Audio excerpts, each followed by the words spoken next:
All right, so we're going to take some notes on equations as functions.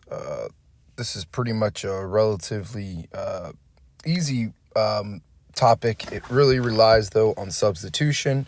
So the substitution property, right, is if A equals B, right, then wherever I see an A, I can switch for B, right? So essentially, again, right, we're going to be utilizing this idea of the substitution property quite frequently throughout the year. This is just going to be another example of that, how you do it. Instead of just doing substitution once for a problem, we are now going to be doing repeated use of an equation and just recycling a problem and just keep reusing, resubstituting different numbers in, getting different outputs, and then to claim that we create something so that we can plot them on a graph. That's all we're doing here. So the notes here basically is functions can also be represented by an equation. Okay, so functions, like we talked about yesterday, what we're special about them, you can also represent them with equations, right? Not just a graph or ordered pairs or points.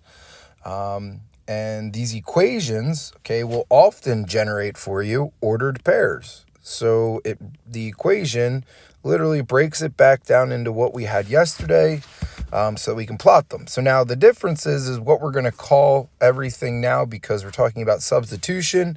So we'll take this thing that's called an input, and the input will result in a certain output.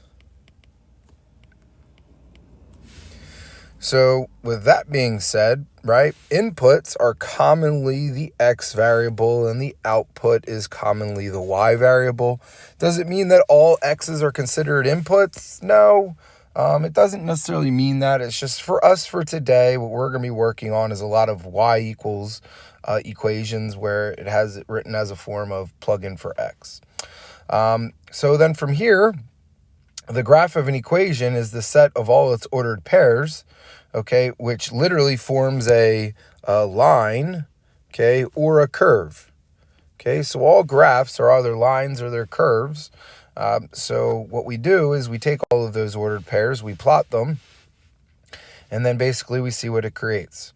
So the next thing I want you to kind of think about as it deals with a function is we're just going to call them some specific names, just some review. I hope you've already heard this before, but just a quick reminder, the X value is called the independent variable.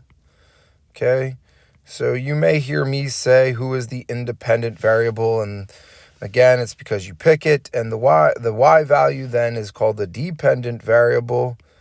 Okay, and again, it's no trick here. We call it the dependent because it depends on the value of X. Okay. So from here, basically what I want to do is I want to just go through two examples to show you what it is that you're going to do here. And then from there, you can essentially, do the couple others. So I'm going to do about 2 problems here, or 3 problems, 4 problems maybe overall.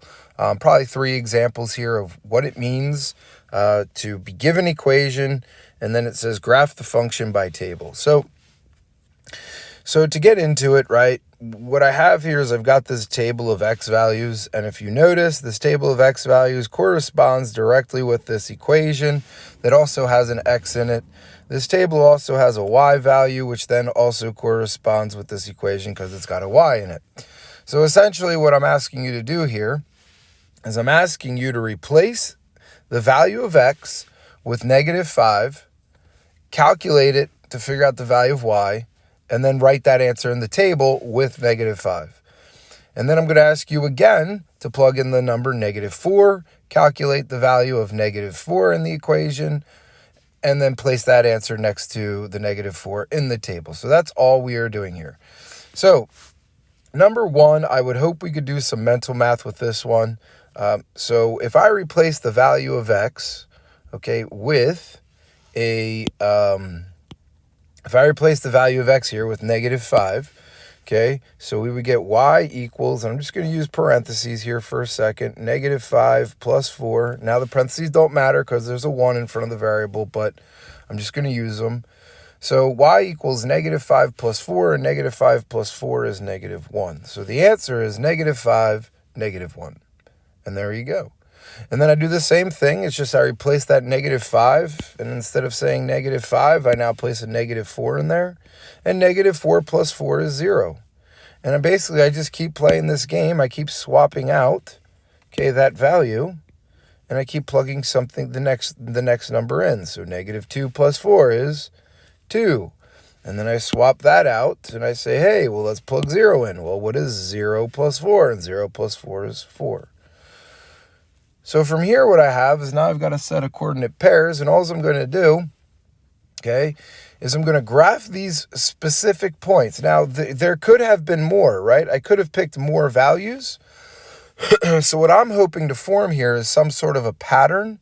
And from that pattern, I'm hoping just to extend that pattern out so I can go ahead and just put arrowheads on the end. So we go to the point -5, 1. 1, 2, 3, 4, 5, down 1. We go to the point -4, 0. We go to the point -2, positive 2.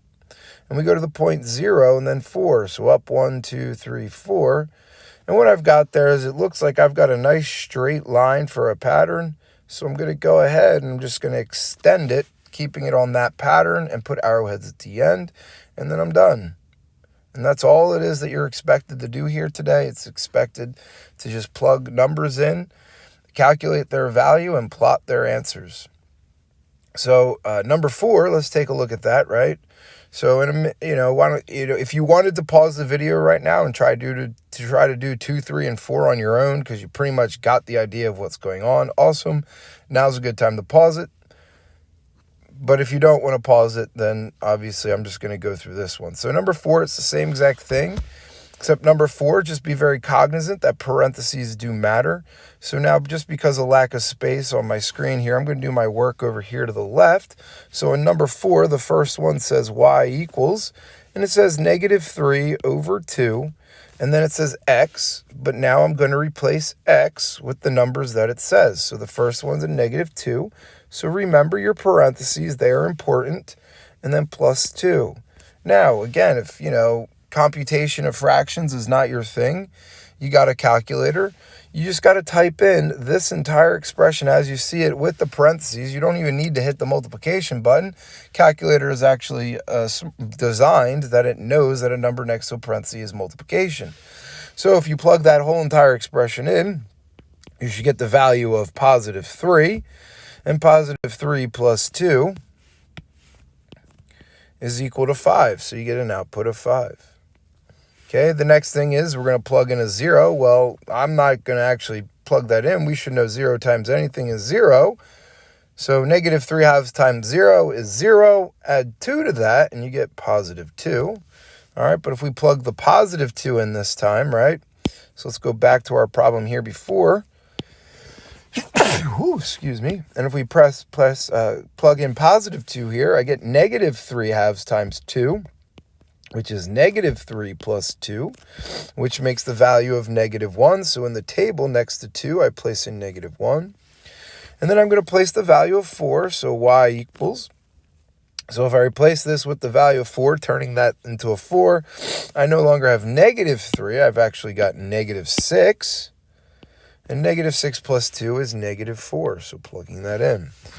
So now that these are plugged in, what I'm going to go ahead and simply do is graph them. So -2, 5, so 1, 2, 3, 4, 5. Plot my point. That's not the pencil.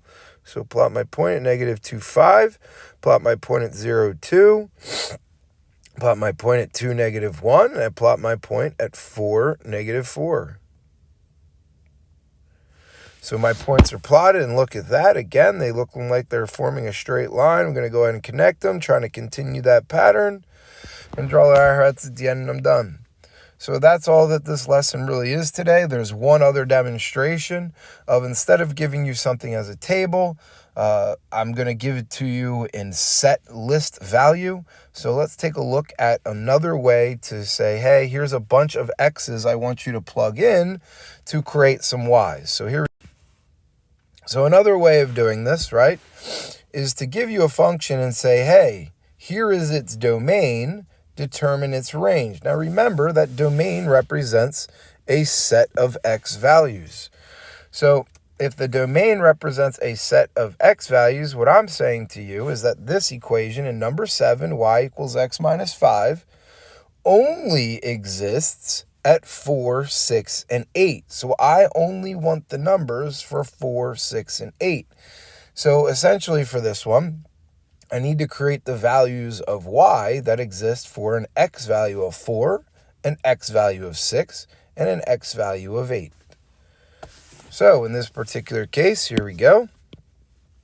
So again, keeping in mind that domain means the set of x values, what I'm simply going to do is I'm going to take, this number 4 here, all right, and I'm going to take that value of 4, and what I'm going to do is I'm just going to do substitution. So this is when x equals 4. So y equals 4 minus 5, and 4 minus 5 is negative 1.